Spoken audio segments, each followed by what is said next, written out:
강하게 작용을 하죠. 왜냐하면 여기 표시돼 있죠. 원심력이라는 거는 질량 곱하기 그 축으로부터 떨어진 거리, R이라는 게 이제 축으로부터 떨어진 거리잖아요. 여기 표시한 R.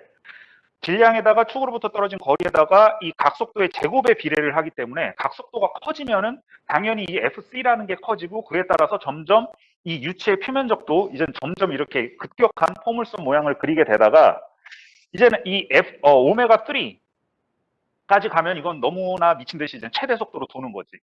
그렇게 되면은 이제는 FC가 너무나 커지기 때문에 FC가 너무나 커져서 사실상 요 밑쪽 요 상황이 되는 거죠. 그래서 요 FG는 밑으로 작용하는 힘인데 요 밑으로 작용하는 힘에 비해서 이 바깥으로 축을 중심으로 바깥으로 향하는 요 힘이 너무나 커지기 때문에 요 힘은 사실상 유체 안에서 이 축 바깥으로 향하는 힘에 비해서 너무나 이제 작아지는 거죠. 상대적으로 따졌을 때. 그래서 사실상 요거는 이제는 무시가 되고 사실상 이제는 요 상태에서 이 유체, 여기 표시한 요 유체가 받는 힘은 이제는 원심력에 의해서 결정이 되는 단계까지 오는 거죠. 요 마지막 단계에 오면은. 그렇죠?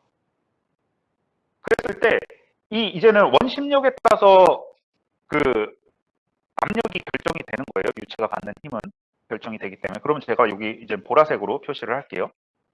자, 원래는 이게 가만히 있는 상태라고 생각을 하면은 높이에 따라서 프레셔가 바뀐다고 했기 때문에 만약에 요렇게 있어갖고 여기에서의 프레셔와 여기에서의 프레셔는 원래 달랐었습니다. 그렇죠? 그게 앞에서 살펴본 거죠. 지난 시간에 높이에 따라서 변하니까. 예. 근데 지금은 이 높이에 따라서 프레셔가 바뀌긴 바뀌죠. 왜냐하면 요게 아직은 요게 있긴 있으니까 어디 없어지는 힘은 아니니까. 요게 있긴 있으니까 사실상 뭐 이 1번 위치와 요게 1번 위치라고 하고 요 2번 위치라고 하면은 1번 위치와 2번 위치의 프레셔 값이 차이가 나긴 날 거예요. 차이가 나긴 나는데 이 높이 방향으로 바뀔 때 차이가 나는 정도보다 자, 이 축에서부터 멀어지는 정도에 따라서 차이가 나는 거. 요 X 표시, 요 X 표시라고 할게요. 요거는 3번, 요거는 4번이라고 합시다. 자, FC 값이 너무나 크기 때문에 요 3번하고 4번 축의 거리에 따라서 축으로부터 거리에 따라서 변하는 압력의 그 차이가 높이에 따라서 변하는 압력의 차이보다 너무나 크기 때문에 사실상 1번과 2번이 느껴지는 압력의 차이는 별 차이가 없다는 거예요. 왜냐하면 축으로부터 거리는 똑같으니까. 일단 요 거리는 똑같으니까. 근데 이제 3번하고 4번이 느끼는 압력의 차이는 굉장히 커진다는 거죠. 왜? FC가 굉장히 크니까요. FC는 이제는 바깥쪽으로 축 방향에 따라서 바뀌는 힘이잖아요. 그래서 이 마지막 단계에 오면 사실상 그 유체 안에서 압력을 결정하는 요소는 FC에 의해서 결정이 됩니다. FG는 거의 이제는 무시할 만한 상황인 거죠. 그래서 이제 여기 이렇게 쓴 거죠, 우리가. 프레셔라는 거는 R에 따라서 결정이 된다. 왜냐하면 요 FG는 무시할 만하다고 했으니까 요거는 신경 쓰지 맙시다. 그럼 FC에 의해서 프레셔가 결정이 되는데 FC가 뭐에 디펜던트한지 한번 보세요. FC가 여기 FC는 질량 곱하기 축으로부터 거리 곱하기 각속도의 제곱인데 자, 각속도라는 거는 같은 통 안에 있으면 각속도는 똑같죠. 위치에 따라서 각속도가 똑같아요. 어차피 오메가는 변하지 않아요. 오메가는 상수 취급해도 돼요. 각속도는 똑같으니까. 자, 그러면 결국 결정이 되는 게 R에 따라서 FC가 바뀌는 거잖아요. R이 커지면은 FC도 커지고 R이 작으면은 FC도 작아지는 겁니다. 결국은 R에 이제는 프레셔가 디펜던트한 거죠. 왜냐하면 프레셔를 결정하는 게 FC인데 FC가 R에 디펜던트하니까. 그래서 우리가 이렇게 썼습니다. 프레셔는 R에 디펜던트하다. 자, 요게 이제는 요 로테이팅 센트리퓨저 안에서 벌어지는 상황입니다. 자, 여기까지 놓고 봤으면 우리가 이제 그 수직 방향의 물기둥에서 했던 거와 똑같은 의문을 갖는 거죠, 이제. 그렇죠. R에 디펜던트 한 건 알았어요. 식을 보니까 R이 커지면 FC도 커지니까 이제 축으로부터 멀리 떨어지면 떨어질수록 프레셔도 왠지 높아지겠네? 까지는 충분히 이제 이해가 되죠. 그냥 상식적으로 이 식만 봐도. 그런데 얼마나 많이 높아지느냐가 이제 또 궁금한 거죠. 우리가 앞에서도 궁금했잖아요, 그게. 깊이가 두 배로 깊어지면 프레셔도 과연 2배만 늘어날까? 아니면 2배로 깊어지면 4배로 늘어날까? 아니면 1.5배만 늘어날까? 이렇게 정량적인 관계가 굉장히 궁금한 거죠. 그래서 이제 우리가 이제 여기서도 똑같은 일을 해보자는 겁니다. R의 디펜던트한 건 알았는데 축으로부터 거리가 2배 멀어지면은 압력도 2배 늘어날까? 예, 그거를 한번 따져보자는 거죠. 예, 똑같은 일을 할 거예요. 앞에서 한 거와. 앞에서 우리가 그걸 따지기 위해서 이제는 높이 방향으로 프레셔가 바뀌기 때문에 높이 방향으로 굉장히 얇은 그 볼륨을 잡았죠. 그걸 볼륨 엘리먼트라고 했어요. 요거 보세요. 요거는 지금 축으로부터 거리 R의 방향으로 이제는 프레셔가 바뀐다고 했잖아요. 그러면 R 방향으로 굉장히 얇은 볼륨 엘리먼트를 잡을 겁니다. 네, 똑같은 원리는 똑같아요. 그래서 볼륨 엘리먼트를 한번 잡아볼게요. 여기서 우리가 여기서 그릴 거는 제가 지금부터 그리는 건 뭐냐면은 지금 여기 안에서의 상황이에요. 얘 안에서의 유체만 그릴 겁니다. 유체의 모양만 그릴 거예요. 요 안에서 유체의 모양은 어떤 모양으로 생겼을까요? 두루마리 휴지 모양으로 생겼겠죠. 가운데가 비고 이렇게 비었던. 그래서 그걸 그릴게요. 유체 모양을. 최대한 잘 그려볼게요. 여러분들 두루마리 휴지 모양으로 그려보세요. 잘. 저는 최대한 잘 그려보겠지만 사실 자신은 없어요. 이렇게. 이렇게 있겠죠. 그래서 요 약간 이거 타원으로 제가 그린 이유가 요 약간 위에서 살펴본 거예요. 그래서 이렇게 두루마리 휴지가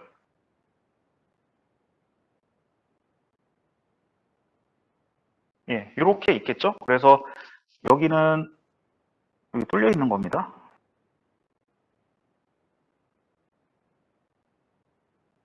네, 이런 모양으로 유체가 아마 생겼을 거예요. 그 로테이팅 돌아가고 있는 굉장히 빠른 속도로 돌아가고 있는 센트리퓨즈 안의 유체는 이렇게 생겼을 겁니다.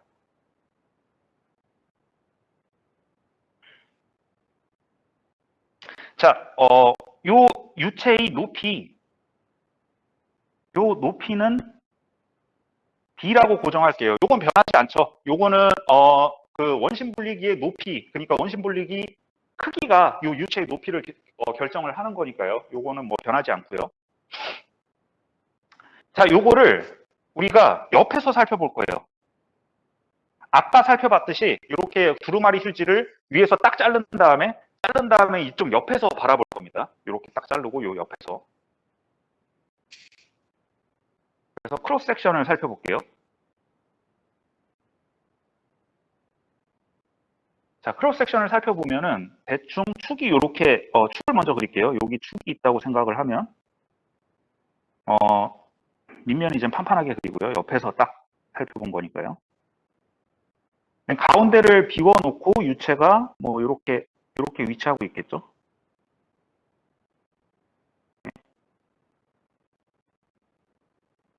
좌우 대칭으로 그렸지만 요거 사실 동그란 모양입니다. 위에서 살펴보면 동그란 모양이죠. 이렇게 이제 유체가 옆에서 딱 살펴본 겁니다. 옆에서 잘라갖고 위에서 딱 잘라서. 그래서 요 높이는 마찬가지로 이제는 B가 될 거고, 요 높이는 B고요. 고정된 값이고요.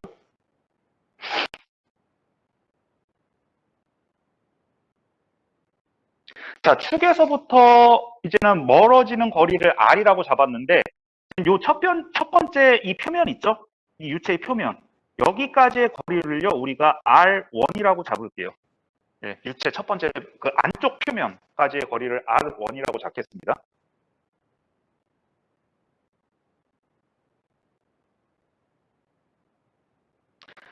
자, 그리고 요거 이제는 그 원심 분리기의 벽면이죠. 요거는 원심 분리기의 벽면이 해당이 될 거예요. 유체가 거기까지 존재를 하니까. 여기까지의 거리를 이제는 R2라고 할게요. R2. 이자로 안 보이죠. R2라고 잡겠습니다.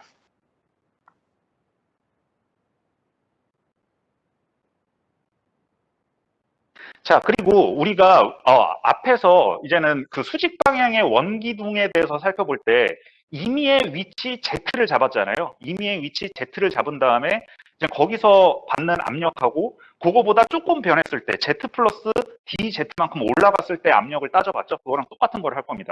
이제 임의의 위치 R에 위치하는 표면적을 생각을 해볼게요.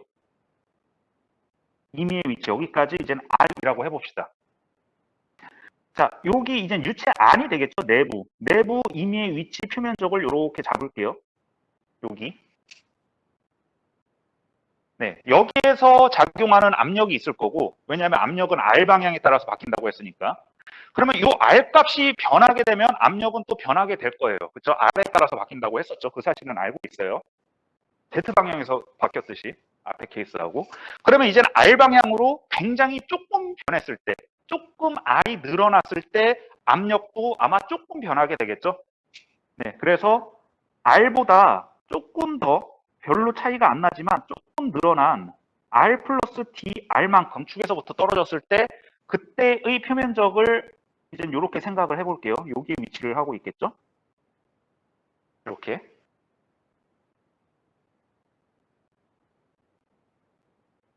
자, R만큼 떨어졌을 때 이 표면적에 작용하는 압력을 P라고 합시다. 그러면은 지금 R 플러스 DR에 작용하는 압력도 따져볼 수 있을 거예요. 이쪽 방향으로 작용하는 압력 P 플러스 DP라고 잡을 수 있겠죠.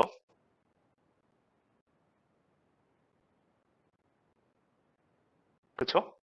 이거 우리 수직 방향으로 Z 플러스 DZ 할 때 나왔던 질문인데 여기서도 다시 한번 짚고 넘어가면 사실상 R에 작용하는 압력을 P1, R 플러스 DR에 작용하는 여기를 P1, 여기를 P2라고 잡아도 돼요. 이건 적지 마세요. 그냥 설명하려고 하는 거니까. P1, P2 어차피 이제는 압력은 바뀌니까 R에 따라서 바뀌니까 R이 달라졌으니까 압력이 달라진다. 그래서 P1, P2 이렇게 잡아도 되는데 우리가 지금 R하고 DR하고 차이가 굉장히 작은 차이잖아요. 굉장히 작은 차이니까 P1하고 P2도 차이가 나긴 나겠지만 굉장히 작은 차이가 나겠죠. 그래서 사실상 P2는 P1에서 조금 변한 거예요. DP만큼 변한 거예요. 그렇죠? 이렇게 잡을 수 있기 때문에 우리가 표현을 여기서 작용하는 압력은 P, 여기서 작용하는 압력은 P 플러스 DP라고 그냥 적은 것 뿐입니다. 조금 차이가 난다는 의미에서. 그렇죠?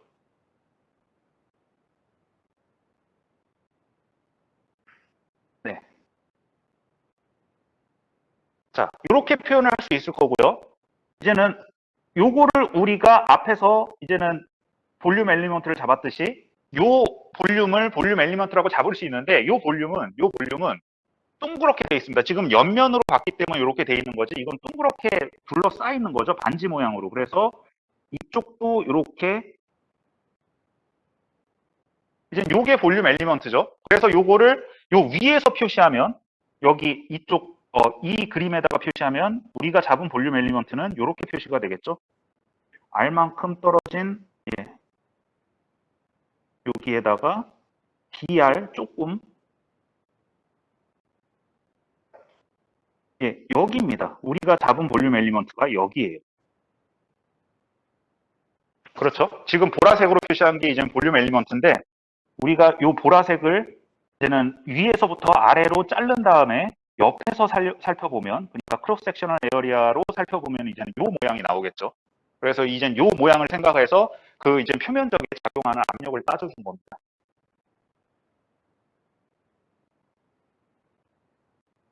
그렇죠? 요거 그림 이해되죠? 이 보라색 부분.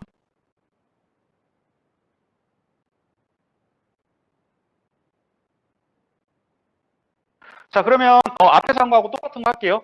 요 볼륨 엘리먼트에 작용하는 힘을 따져보겠습니다. 일단 작용하는 힘을 따져볼게요. 그러면은 요 R 부분에 그 해당하는 요 표면적에 작용하는 힘이 이제 요 P에 의해서 작용하는 힘이죠. 그 다음에 바깥쪽 표면적에 작용하는 힘이 P 플러스 DP에 의해서 작용하는 힘이죠. 여기가 바깥쪽이니까. 그 두 개의 힘이 있을 거고요. 나머지 하나 또 있죠. 우리 수직한 거 따질 때랑 똑같아요. 수직한 거 따질 때도 밑면에서 작용하는 압력이 있었고요. 윗면에서 작용하는 압력이 있었죠. 그 다음에 그 볼륨 엘리먼트 자체가 질량을 갖고 있기 때문에 그 질량에 의해서 중력이 작용을 하니까 그 중력까지 우리가 따져줬었죠. 그래서 세 가지 힘이 있었는데 여기서 똑같습니다. 안쪽 면에서 작용하는 힘, 바깥쪽 면에서 작용하는 힘, 그 다음에 이 볼륨 엘리먼트 자체가 질량을 갖고 있기 때문에 질량을 갖고 있으면 이 질량 자체가 원심력을 받게 돼요. 그렇죠? 그래서 그 원심력까지 더해줘야 됩니다. 원심력이 아까 이 관계였잖아요. 이 관계. 질량이 존재하게 되면은 원심력을 받게 됩니다. 그렇죠? 그래서 이 세 가지 힘에 대해서 밸런스를 따져볼게요. 먼저 앞에서 요 P에 의해서 작용하는 힘 먼저 따져보겠습니다. 요 힘부터. 자, P라는 거는 힘을 단면적으로 나눠준 거예요. 그러면 요 P에 의해서 작용하는 힘은 P에다가 단면적을 곱해주면 되죠. 자, P가 작용하는 그 단면적의 넓이 어떻게 구할까요? P가 작용하는 단면적 넓이 얼마나 되는지 한번 생각을 해보세요. 제가 여기다가 그림으로 표시를 할게요. 그렇죠. 예. 지금 P가 작용하는 단면적이 요거죠. 제가 빨간색으로 표시하는 요겁니다. 요 안쪽 면. 그러니까 요 지금 제가 빨간색으로 둘레를 친 그 둘레를 구한 다음에 높이, 비를 곱하면은 그게 이제 단면적이 되겠죠. 그렇죠? 그래서 요 빨간색으로 표시한 게 이제 P가 작용하는 면적인데 P 곱하기 그럼 단면적이니까 2파이 R까지 해주면 요게 이제는 빨간색의 둘레가 되는 거고요. 거기다가 B까지 곱해줘야겠죠. 그래야 면적이 되는 거죠. 네, 이렇게 될 거고요. 안쪽 면에 작용하는 힘은. 그럼 마찬가지로 바깥쪽 면에 작용하는 힘을 따져볼게요. 바깥쪽 면에 작용하는 힘은 이겁니다. 그렇죠? 요 면에 작용하는 힘이죠. 요 면이라고 하는 건 여기서 살펴보면 이제 요 면이죠. 여기. P 플러스 DP가 작용하는 쪽이죠. 거기도 마찬가지죠. 그러면은 일단 압력은 P 플러스 DP가 작용을 하고 여기다가 이제는 면적을 곱해줘야 돼요. 면적은 R 대신에 R 플러스 DR을 넣어주면 되겠죠. 그래서 자 2파이 R 플러스 DR 곱해주고 B 그대로. 예, 요게 이제는 바깥쪽 면에 작용하는 힘이 될 거예요.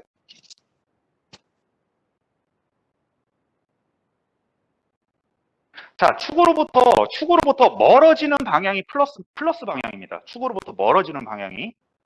이 축으로부터 멀어지는 이쪽 방향이 플러스니까 P는 지금 멀어지는 방향, 플러스 방향으로 작용을 하고 있고 P 플러스 DP는 반대쪽 방향으로 작용을 하고 있죠. 그래서 부호는 앞에 마이너스를 붙여줘야 될 거예요.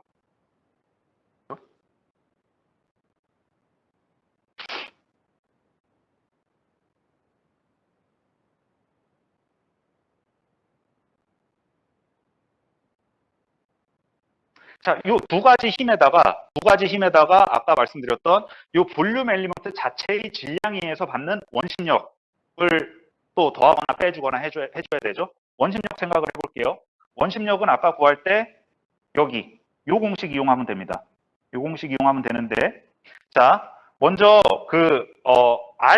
R하고 오메가 스퀘어는 뭐 별 그거 없고요. 자, 질량을 어떻게 구하는지 한번 볼게요. 질량은 M이라는 거는 부피 곱하기 밀도죠. 부피 곱하기 밀도, 그 다음에 나머지 R, 오메가 스퀘어 다 똑같죠? 네, 이렇게 구할 수 있는데요.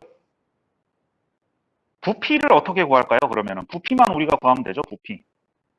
이 볼륨 엘리먼트의 부피를 구하면 되는데 볼륨 엘리먼트의 부피는 밑면적 곱하기 높이를 하면 돼요. 근데 높이는 지금 요거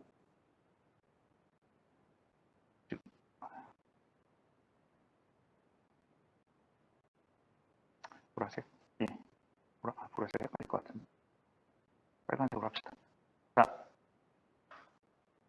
요게 이제는 높이라고 하고요. dr이라고 하고 요 빨간색으로 표시한 요 면적 곱하기 dr을 하면 부피가 되겠죠. 이거를 펼쳤다고 생각을 해보세요. 그 볼륨 엘리먼트 동그랗게 돼 있는데 그거를 딱 잘라갖고 이렇게 펼쳤다고 생각을 하면 굉장히 얇은 직육면체 모양이 될 거잖아요. 그 직육면체의 높이가 dr이 될 거고요. 그 높이. 그 다음에 넓이는 뭐 바깥쪽을 잡든 안쪽을 잡든 큰 상관이 없는데 안쪽을 저는 잡을게요. 요게 이제는 밑면적이 될 거고요. 요 D에다가 B 곱한 거. 그게 밑면적. 그 다음에 요 높이 dr을 곱해주면 그게 이제 부피가 되겠죠. 요 볼륨 엘리먼트에. 그래서 우리가 마저 쓰면은 부피 대신에 밑면적이 2파이 r b였고요. 그 다음에 높이가 dr이었죠. 예, 요게 이제 볼륨 엘리먼트의 부피입니다. 그렇죠? 그래서 우리가 원심력을 볼륨 엘리먼트에 작용하는 원심력을 이제는 어떻게 표현을 해줄 수 있냐면요. 2파이 r b 그다음에 로 r 오메가 스퀘어 dr 예, 이렇게 쓰면 되겠죠. dr만 밖으로 빼준 거예요.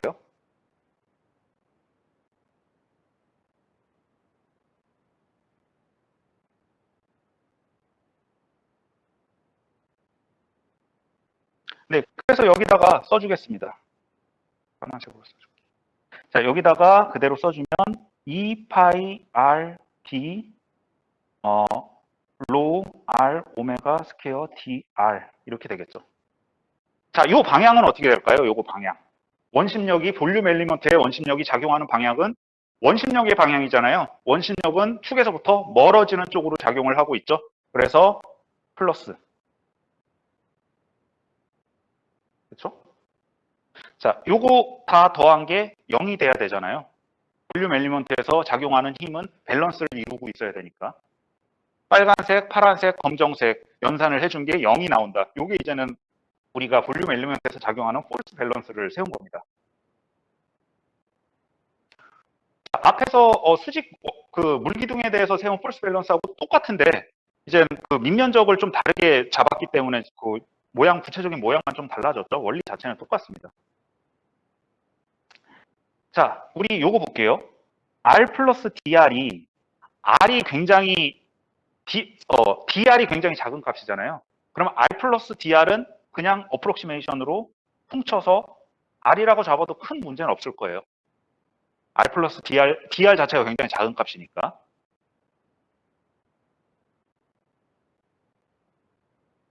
자, 그러면은 지금 여기 2파이 rb 요거 자체도 2파이 rb가 되죠. 그러니까 p 곱하기 2파이 rb 여기 p 곱하기 2파이 rb 해갖고 없어지겠죠, 서로. 얘하고 얘 없어질 겁니다. 그쵸? 그래서 남는 거는 이렇게 남겠죠.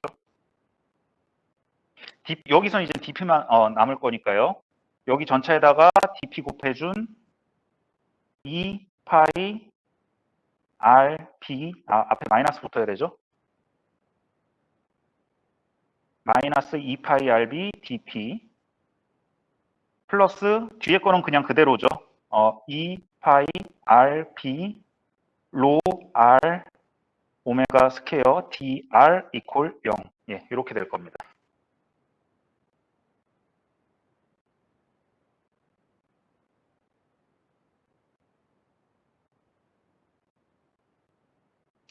자, 여기 앞에 텀도 2파이 rb 있고요. 뒤에 텀도 2파이 rb 있으니까 이거 떨궈줄게요. 그런 다음에 그러면은 앞에 있는 텀은 2파이 rb dp였는데 dp만 남죠? 그럼 dp를 우변으로 넘겨주면 마이너스 dp가 이제 플러스 dp가 되죠? 그래서 이제는 dp를 우변으로 나눠주면 우변은 dp 플러스 dp가 되고요. 좌변은 남아있던 로 r 오메가 스퀘어 dr 이렇게 되겠죠. 자, 우리 여기서 지금 로 r 오메가 스퀘어 dr인데 r은 r끼리 좀 같이 써주기 위해서 오메가 스퀘어하고 r 바꿔서 써줄게요. 로 오메가 스퀘어 r dr 이렇게 써도 되겠죠.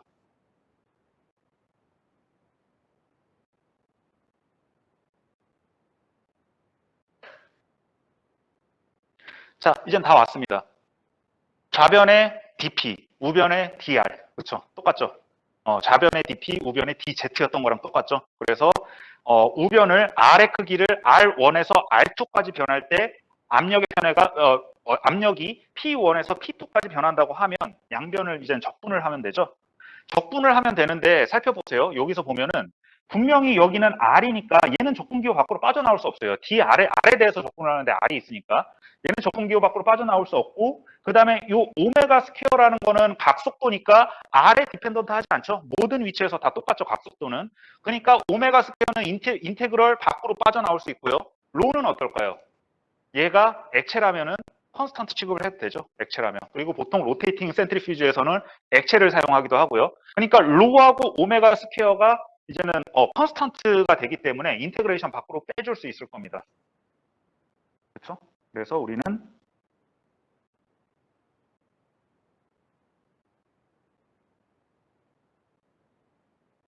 로가 컨스턴트라고 가정을 할 거고요. 그리고 양변을 이제는 인테그레이션을 해줄 거예요. 먼저 우변부터 로 오메가 스퀘어는 밖으로 빠져나오고 R이 R1에서 R2까지 변할 때 RDR, 그때 좌변은 압력이 P1에서 P2까지 변한다. 네, 이렇게 적분을 해주면 되겠죠.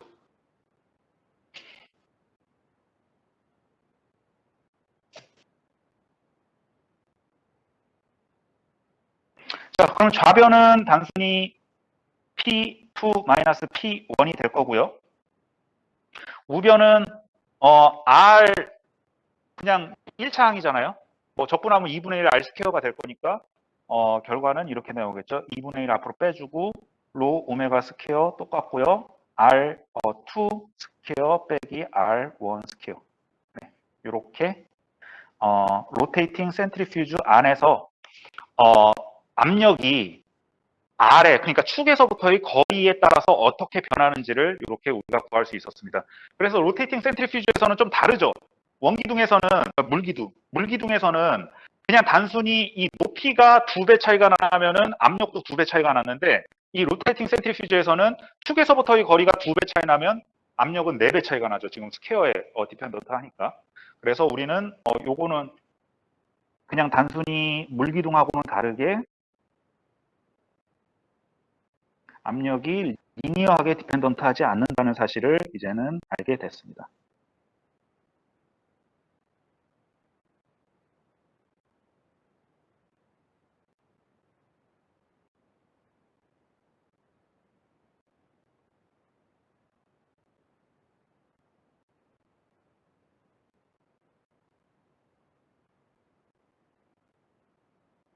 네.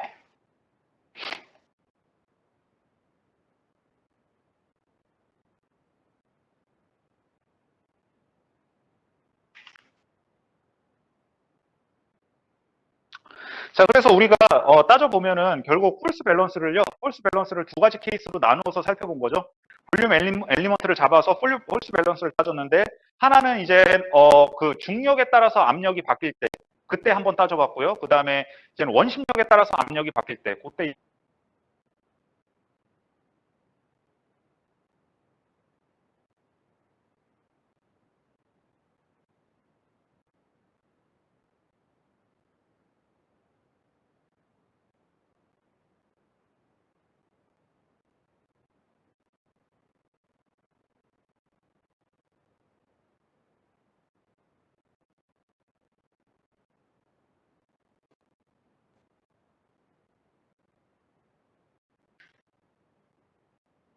자, 우리가 첫 번째로 살펴볼 어플리케이션은 압력계예요.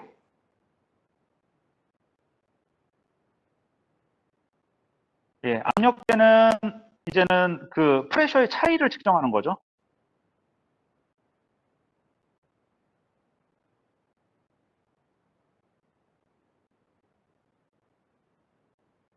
예, 프레셔 차이를 측정하는 압력계에 우리가 요거를 응용을 할 수가 있습니다. 압력계를 굉장히 단순화해서 그리면 이렇게 그릴 수 있어요. U자 모양의 튜브로 그릴 수 있거든요. 압력계는 이렇게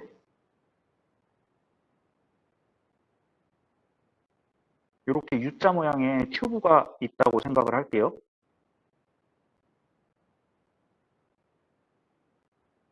이 단면적은 일정하고요. 네, 이렇게 튜브가 생긴 압력계, 이게 압력계인데요.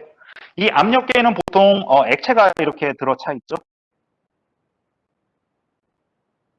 네, 여기에 액체가 들어 있습니다.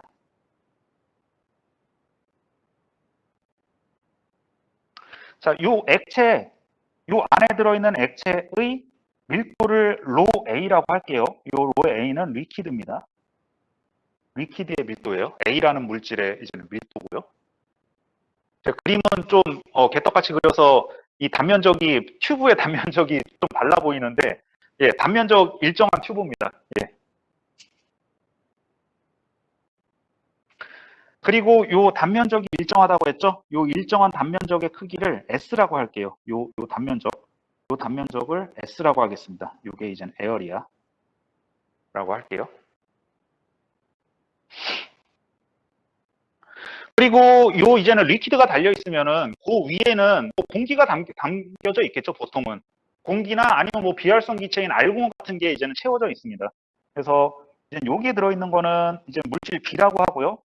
얘는 보통 이제는 공기 혹은 뭐 알곤 이런 비활성 기체 뭐 이런 게 이렇게 채워져 있어요. 네, 이렇게 생긴 게 우리가 압력계를 굉장히 단순하게 그려놓으면 이걸 이제 압력계가 생긴 모양이라고 볼 수 있죠. 그래서 우리는 이 압력계를 이용해서 이제 압력의 차이를 측정을 하는데 이제는 여기에 두 군데가 있잖아요. 여기에 압력을 걸 수 있고 여기에도 압력을 걸 수 있죠. 그래서 이쪽 왼쪽에 건 압력과 오른쪽에 건 압력의 차이를 살펴보는 거예요. 그래서 압력을 걸었습니다. 그럼 얘가 어떻게 바뀌냐 하면 자, U자 모양의 압력계가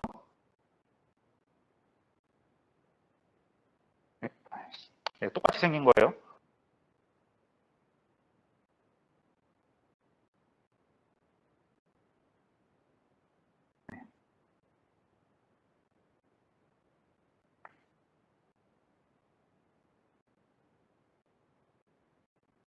U자 모양의 압력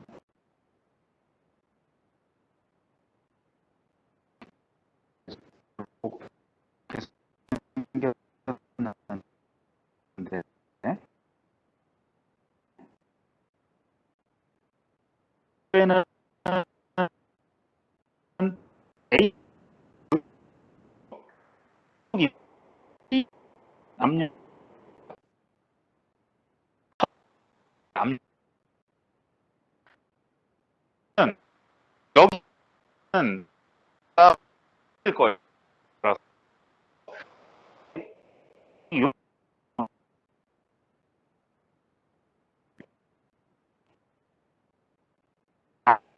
피드의 피에 피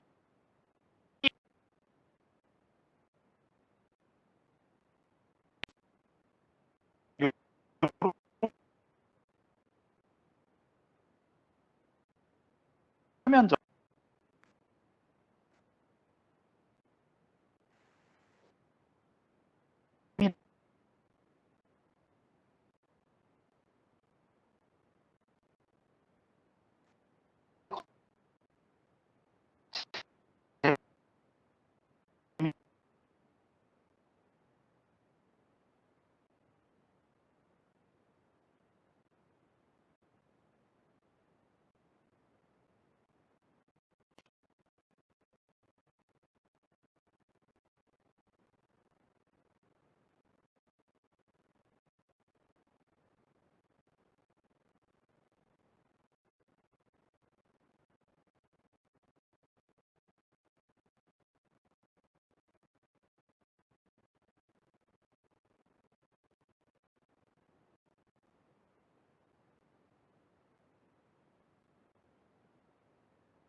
뭐 두 배 차이가 나냐?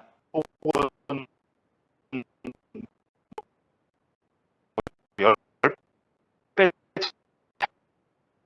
차이가 나는데 자, 압력하고 받는 압력하고 얘랑 똑같은 위치 여기에서 받는 압력은 서로 같다라는 폴스 밸런스를 사용을 할 거예요. 당연히 같죠? 얘가 만약에 이쪽 지금 보라색 한쪽은 보라색 한쪽은 파란색으로 표시할까요? 빨간색으로 합시다. 자, 한쪽은 보라색 한쪽은 빨간색. 자, 보라색과 빨간색 사이에 그 작용하는 힘의 크기가 다르면 어떻게 되겠어요? 힘의 크기가 다르다는 것은 한쪽으로 이동을 하겠죠. 평형 상태로 존재하지 않는다는 뜻이에요. 근데 평형 상태로 존재한다는 것은 이제는 높이가 같은 두 위치에서 작용하는 힘의 크기가 같다라는 겁니다. 그래서 우리가 여기에 작용하는 압력을 P 베타라고 하고요.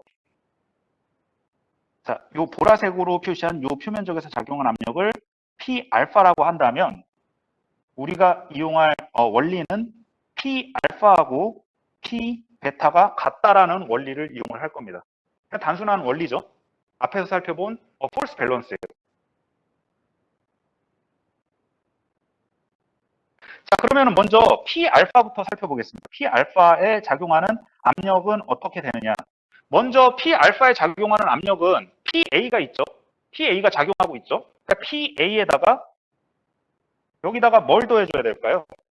PA에다가 지금 PA는 요 입구에 걸리는 거잖아요. 요 입구에 걸리고 있는 건데 요 입구에서부터 요 P 알파까지 요 사이를 채우고 있는 이 물질에 작용하는 중력을 더해줘야 되죠. 그렇죠. PA에다가 그 사이에 위치하는 물질의 중력을 더해준 게 P 알파에 작용하는 압력입니다. 그렇죠? 자, 그럼 중력을 먼저 계산을 해볼게요. 중력. 우리가 중력은 질량 곱하기 중력 가속도라는 거 알고 있죠? 질량은 어떻게 구하냐면 아까 했던 거랑 똑같은 건데 부피 곱하기 덴시티입니다. 그렇죠? 부피라는 것은 밑면적 S였죠. 우리 그 서페이스 에어리아 S라고 해 단면적은 S라고 했으니까요. 밑면적 곱하기 높이죠. 높이는 뭘까요? 높이는 RM 플러스 ZM이죠. 그렇죠? 그러면은 결국 이 FG라는 거, 중력이라는 것은 최종적으로 이 M이라는 걸 구해봤더니 V가 S 곱하기 RM 플러스 ZM이었고 여기다가 밀도 곱하면은 질량이고요. 거기다가 중력 가속도 곱한 값이 되겠죠. 요게 바로 중력에 의해서 이 여기를 채우고 있는 물질의 중력에 의해서 요 P 알파에 작용하는 힘입니다. 힘이에요. 압력이 아니고 힘이라는 거 기억하세요. 중력에 의해서 작용하는 힘입니다. 압력을 계산하려면 요거를 단면적으로 나눠주면 되겠죠. 단면적으로 나누면은 S로 나눠주면 됩니다. 그렇죠? 근데 분모 분자에 똑같이 S 있죠. 떨어지겠죠? 이렇게 되겠죠? 그래서 요걸 그대로 써줄게요. 자, 중력에 의해서 작용하는 힘은 S에다가 RM 플러스 ZM에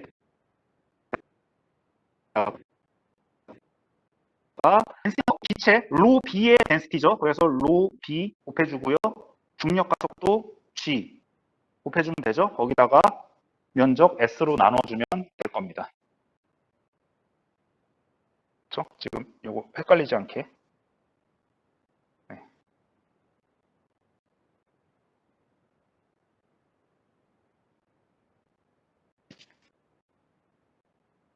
자, 뭐 S가 떨어지는 건 우리가 알고 있고요. 이렇게 S는 떨어지는 거고요. 네, 요거는 지워줄게요. 설명하느라고 쓴 거니까.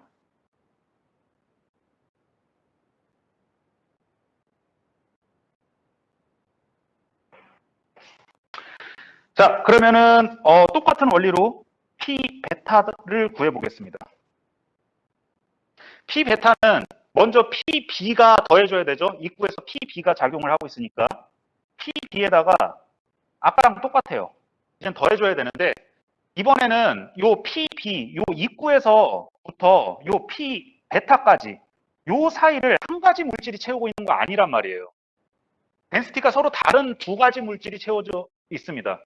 그러니까 중력을 계산을 할 때 요 사이를 채우고 있는 물질의 중력을 계산을 할 때 반으로 나눠서 반이 아니죠. 그러니까 두 가지 그 영역으로 나눠 갖고 빨간색으로. 자, 요 영역과 요 영역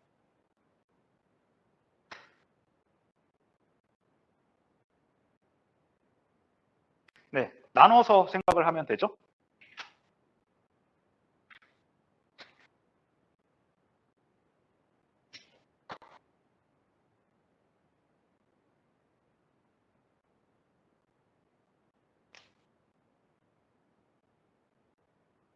자, 그럼 PB에다가 먼저 요 빨간색 요 영역을 생각을 해볼게요. 요 영역 똑같죠? 요 영역은 위에서 따진 거랑 똑같습니다. 밑면적에다가 높이는 이제는 ZM만 있죠. 그러니까 바로 할 필요 없겠네요.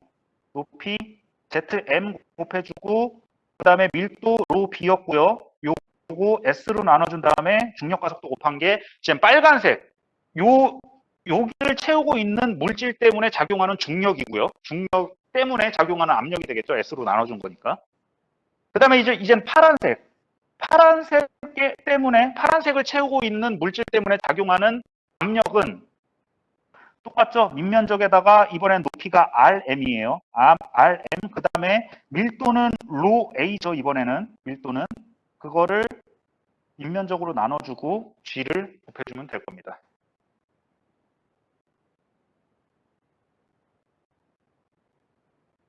그쵸? 자, 그럼 이것도 마찬가지로 S 다 떨어지죠? 분모 분자에 S가 있으니까. 자, 두 가지를 얻었어요. P 알파와 P 베타를 얻었습니다. 근데 우리가 처음부터 이용하고자 하는 원리가 P 알파와 P 베타는 똑같다는 원리를 이용한다고 했잖아요. 그러니까 얘와 얘는 같아야 된다라는 걸 알 수 있습니다. 그렇죠?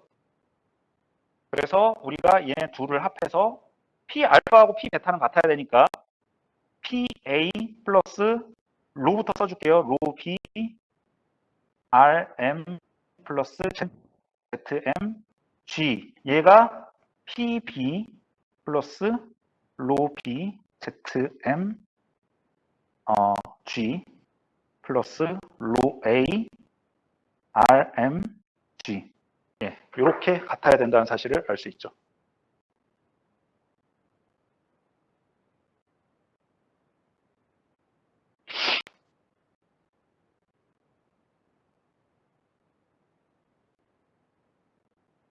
자, 요 등식에 좌변, 우변에 똑같은 항이 하나씩 있어요. 뭐가 있냐면은 좌변에 보면 로 B 곱하기 RM 곱하기 G가 있고요. 우변에도 로 B 곱하기 RM 곱하기 다시 예, 헷갈렸네요. 다시 할게요. 자, 좌변에 먼저 보면 좌변에 로 B 곱하기 우변에 곱하기 떨어지고 예 떨어질 겁니다.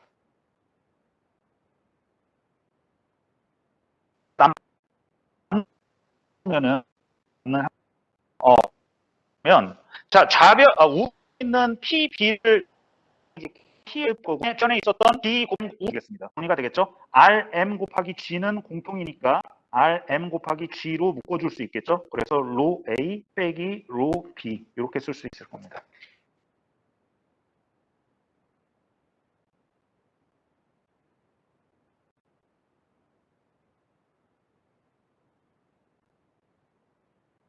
좌변 우변.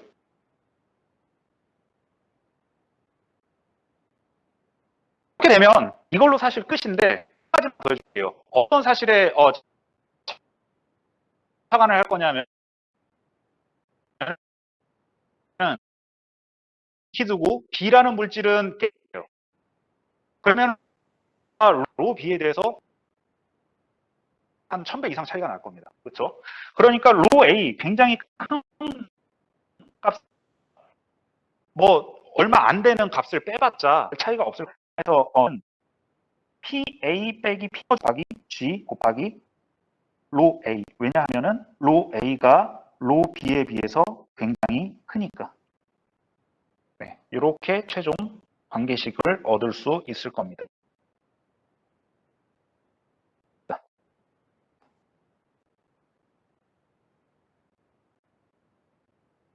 자, 그래서 우리가 압력계를 읽는 방법을 이제는 본 거죠. 자, 결국 압력한 A하고 PB의 차변이 그걸 말해주는 거잖아요.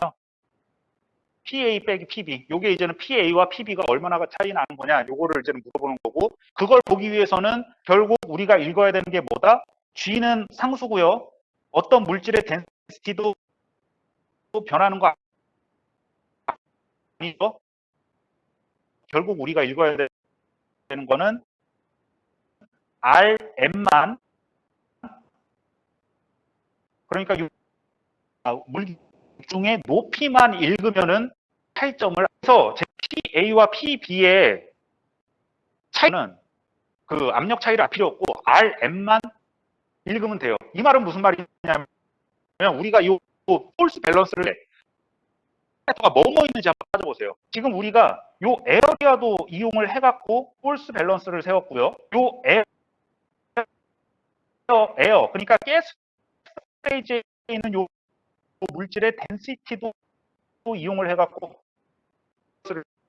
세웠는데 결국 나중에 나오는 다 뭐 소거를 하고 나오는 압력하고 압력계를 채우고 있는 기체의 밀도는 전혀 압력 차이에 영향을 거의 미치지 않는다는 걸 더 재밌는 사실 하나는 우리가 이 사실을 알 수 있었습니다.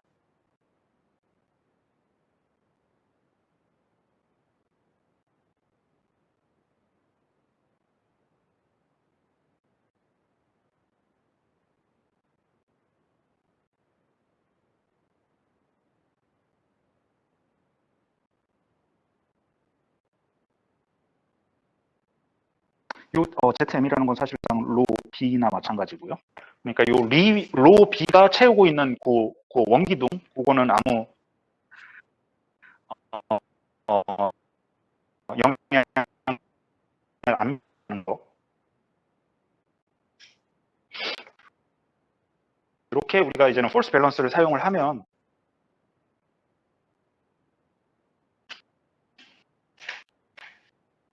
압력계의 원리를 파악을 할 수 있었고요.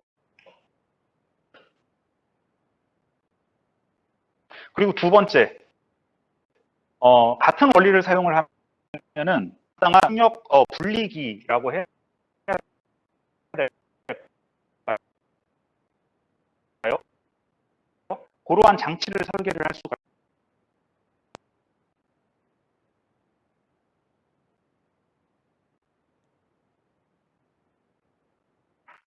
압력에 의해서 이제는 두 가지입니다. 또 차를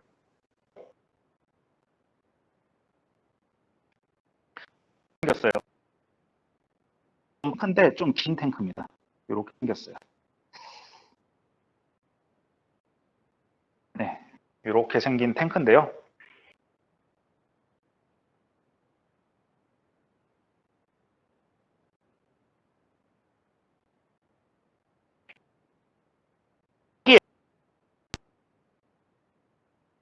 A라는 비율이 입니다. A라는 물질을 B에서 내보내는 장치, 이 장치의 목적에 그러면 A라는 물질과 B라는 물질이 처음에 이렇게 들어와서 여기를 채우겠죠. 채울 겁니다. A라는 물질과 B라는 물질이 섞였겠죠. 그래서 한쪽 끝에서부터 이렇게 들어와갖고 얘가 이제는 점점 흘러가는 거예요. 길게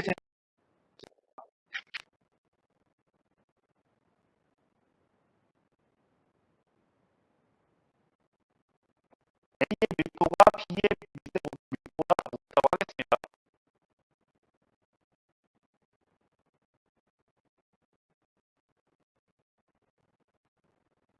가라앉고 작은 애는 위로 떠오르겠죠. 그래서 상분리가 일어나요. 이렇게 상분리가 일어납니다.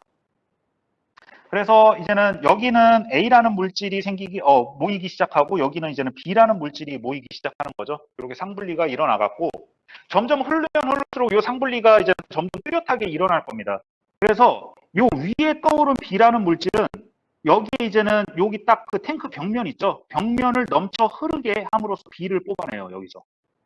그럼 B가 분리돼서 나오는 거죠. A라는 애는 계속 이제는 가라앉으니까 요거를 이제 좀 길게 설계하면은 결국 맨 위로 넘쳐 흐르는 애들은 순수한 B만 넘쳐 흐르게 될 겁니다. 그러면은 A라는 물질은 얘가 이제 상분리가 일어나는 거죠. A라는 물질은 당연히 밑에서부터 뽑아내겠죠. 밑에서부터. 그렇죠? 그래서 이렇게 밑에서부터 뽑아낼 거예요. 이렇게. 근데 여기서 그냥 뽑아내면은 A가 굉장히 빨리 뽑아질 거잖아요. A가 굉장히 빨리 뽑아질 거니까 그냥 요 밑에서 그냥 뽑는 게 아니고 얘를 살짝 올려줍니다. 살짝 올려줘서 여기에서 이제는 A를 뽑아내요. 이렇게 이제는 장치를 설계를 합니다. 네, 대략 원리는 알겠죠? 중력에 의해서 단순하게 밀도 차이에 의해서 이제는 A하고 B를 서로 분리를 시켜주는 거예요.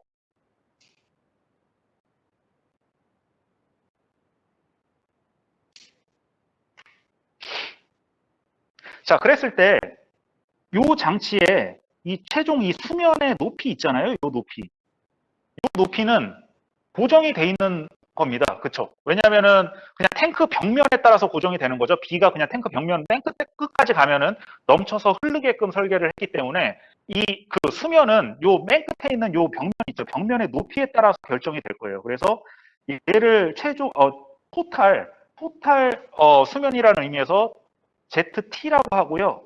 얘는 고정이 돼 있다고 할게요. 탱크를 처음에 설계를 할 때 그냥 딱 고정을 시켜놨습니다. 결국 이제는 B가 빠져나가는 그 높이가 ZT가 되겠죠. 그리고 A가 빠져나가는 데는 얘는 지금 탱크가 그 대기 상태에 그냥 있는 거니까 얘는 그냥 압력 대기압 상태죠. 현재 대기압 상태인데 얘는 파이프로 지금 뽑아내고 있는 거잖아요. A라는 애는 파이프로 뽑아내고 있는 거니까 A도 대기압 상태로 맞춰주기 위해서 여기다가 에어벤트를 설치를 해요. 보통 에어벤트를 설치를 이렇게 해줘요. 그냥 단순한 대기압을 만족시키기 위한 그런 장치입니다.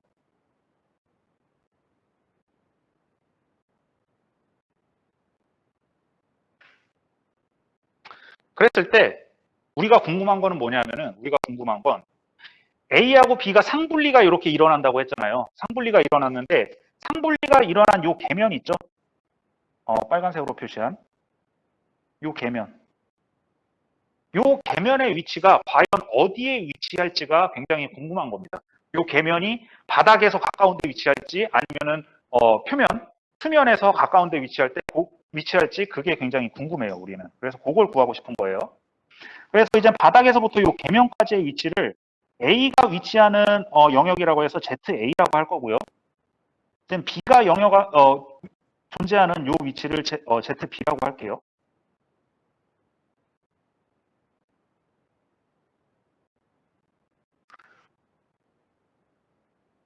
그리고 우리는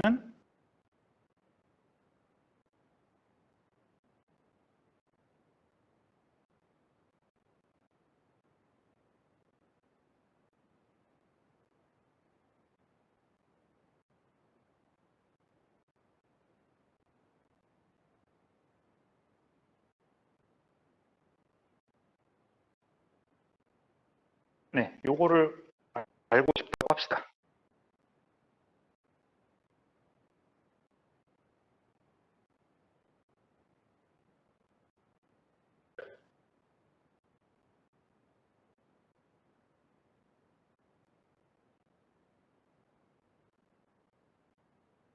자, 요것도 그 간단한 폴스 밸런스를 따지면 우리가 알 수 있어요. 어떻게 따질 거냐면은 위에 이제는 그 마노메터 한 거랑 똑같은 원리인데 같은 높이에서의 압력은 똑같다는 원리를 사용할 거예요. 그래서 어디와 어디를 잡을 거냐면은 먼저 여기 있죠, 여기. A라는 물질이 빠져나가는 요 위치. 요 위치에서의 압력. 얘를 P 알파라고 잡고요. 그리고 똑같은 높이입니다. 똑같은 높이. 얘에서부터 똑같은 높이. 여기에 압력을 P 베타라고 놔서 아까와 똑같이 P 알파와 P 베타가 같다라는 원리를 이용을 해갖고 우리가 관계식을 얻을 겁니다.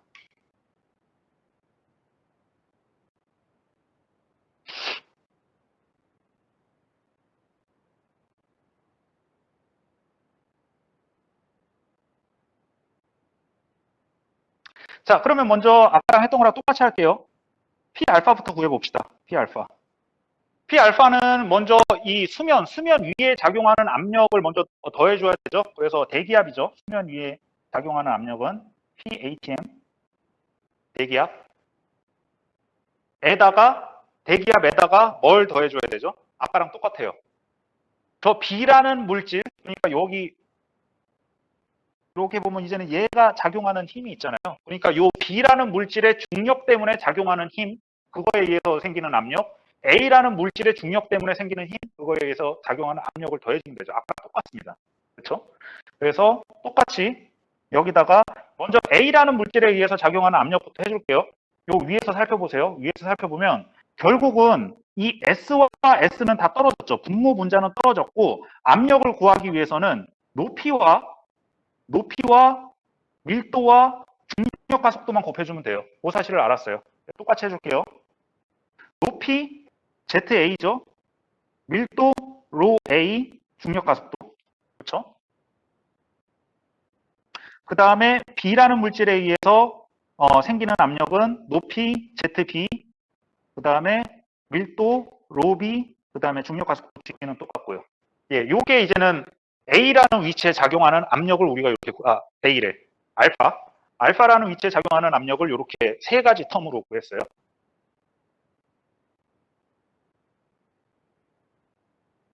자, 마찬가지로 이제는 P 베타를 구해볼 거예요. 베타라는 위치에 작용하는 압력을 구하려면 먼저 에어벤트가 있으니까 대기압 더해줘야 되죠.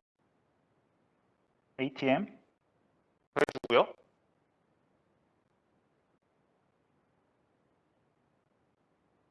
그 다음에 이제는 여기서부터 여기 요 사이를 채우고 있는 A라는 물질에 의해서 생기는 압력을 더해줘야 되죠. 요 높이를 나가는 위치니까 Z 아웃이라고 해줄게요. 그러면 요 Z 아웃이라는 요 높이를 채우고 있는 A라는 물질에 작용하는 중력에 의해서 작용하는 압력은 똑같죠? 높이 Z 아웃 밀도 A라는 물질이니까 로 A 그 다음에 중력 가속도.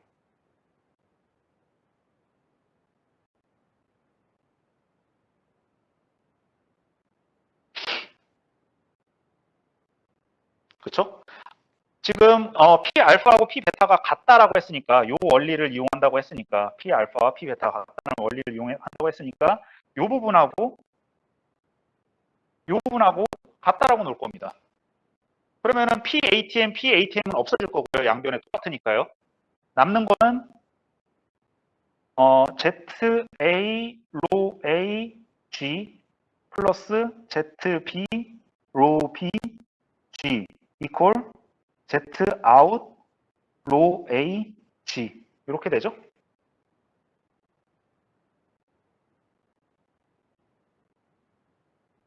왜냐하면 P 알파하고 P 베타가 같으니까.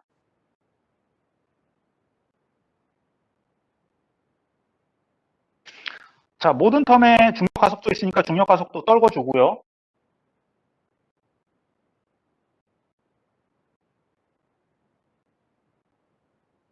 자, ZB라는 애는 전체 높이에다가 ZA 빼준 거잖아요. 그렇죠? ZB는 ZT 빼기 ZA라고 쓸 수 있죠? 그래서 그렇게 바꿔줄게요. 자, ZA 곱하기 로 A는 그대로 써주고 ZB를 ZT 빼기 ZA 로 B 이퀄 Z 아웃 로 A 예, 이렇게 써줄 수 있겠죠?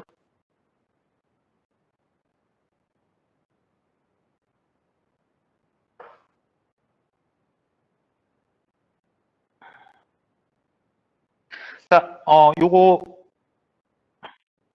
지금 요 텀만 좌변에 놔두고 ZT 곱하기 로 B는 우변으로 넘겨줄게요. 그럼 좌변에 남는 거는 로 A 빼기 로 B ZA만 남을 거고요.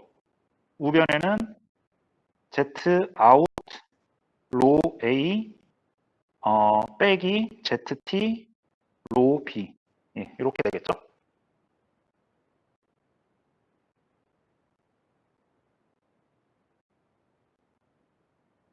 자, 양변을 ZA 앞에 붙어 있는 로 A 빼기 로 B로 나눠줄게요. 양변을. 그러면은 좌변은 ZA만 드디어 남게 되죠. ZA가 우리가 원하는 이제 인터페이스의 위치가 되겠죠. 바닥으로부터 얼마나 떨어져 있는지.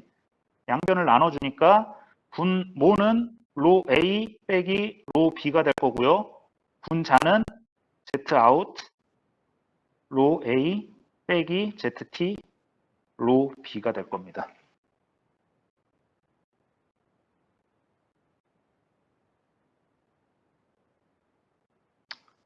자, 다 왔어요. 하나만 더 할게요.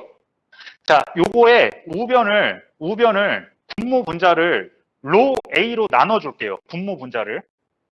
그러면은 우리가 원하는 최종 꼴은 어떻게 되냐면 ZA가 분모 분자를 로 A로 나눠준다고 했으니까 1 마이너스 로 B 나누기 로 A. 그렇죠? 그 다음에 분자는 Z 아웃만 남을 거고 여기는 ZT 곱하기 로 B 나누기 로 A. 이렇게 쓸 수 있겠죠? 자, 이거 한번 봅시다.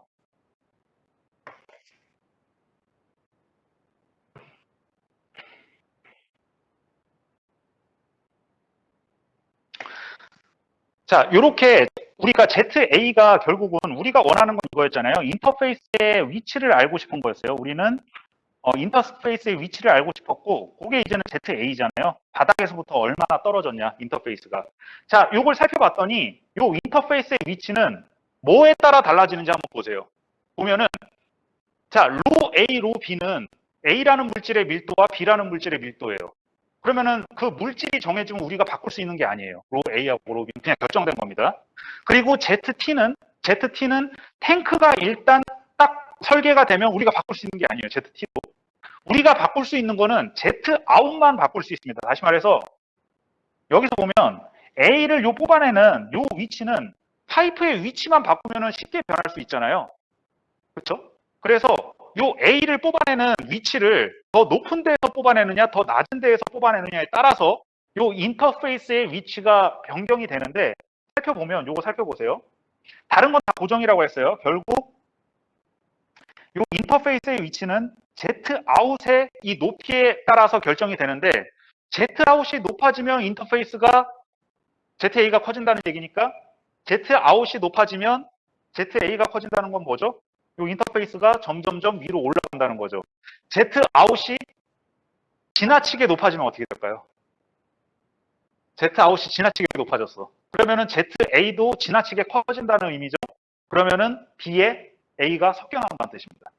그렇죠? 설계가 제대로 되지 않았다는 거죠. 그래서 우리가 첫 번째 주목해야 될 점은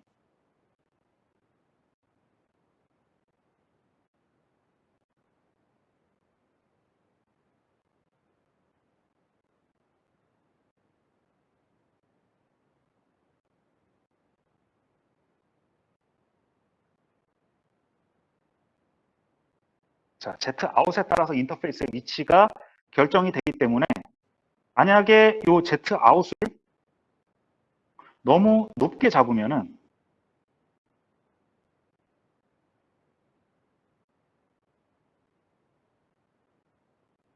어떤 일이 벌어지는지 충분히 예측 가능하죠. B에 이제는 A가 섞여 나오는 거고 그럼 반대로 Zout이 너무 낮으면 어떻게 될까요?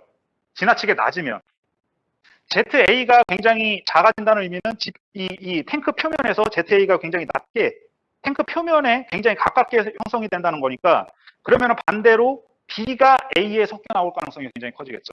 그러니까 그것도 별로 좋은 건 아닙니다. 그래서 Zout을 굉장히 적절하게 설계를 해갖고 그 인터페이스 위치를 흘러 넘치는 데에서도 좀 멀게 위치를 하고 A가 빠져나가는 이 바닥면에서도 좀 멀게 위치를 해야지 A하고 B가 적절하게 잘 분리가 돼갖고 이제는 나갈 수 있게 된다라는 거고요. 자, 두 번째 주목해야 될 점. 두 번째. 만약에 A라는 물질과 B라는 물질이 정해지면 얘네의 덴시티는 그대로 정해지는 거라고 했어요.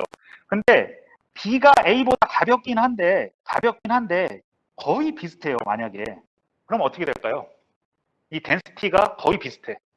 B라는 이제 우리가 분리하려고 하는 애가 덴시티가 굉장히 비슷한 애를 갖고 있으면은 자, 요 분모를 살펴봅시다. 분모. 로 A하고 로 B가 굉장히 비슷하면 로 A분의 로 B가 1에 굉장히 가깝게 되죠.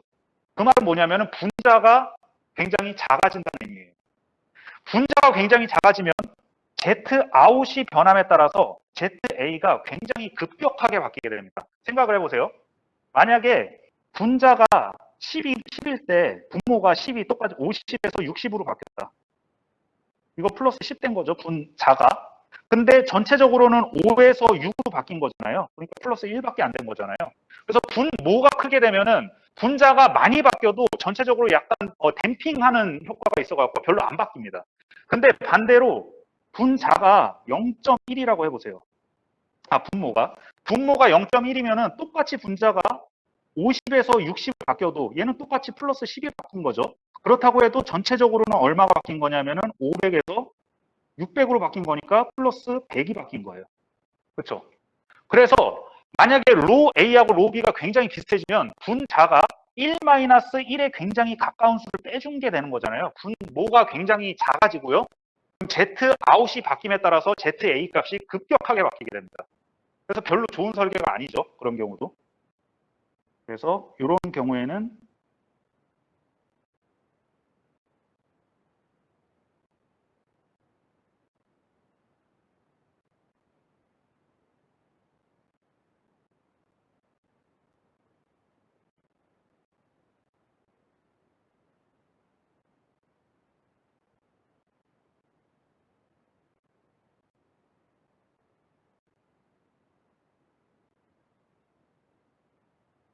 네.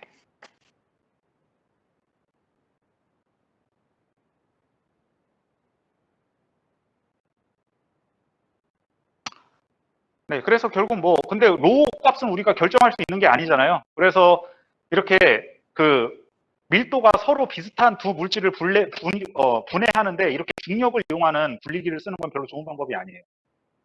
그래서 이제는 다음 시간에는 오늘은 여기까지 하고요. 다음 시간에는 이렇게 밀도가 비슷한 애들을 분리할 때 더 효과적으로 뭘 이용해서 분리를 할 수 있는지 그거를 다루도록 하겠습니다. 수고 많으셨고요.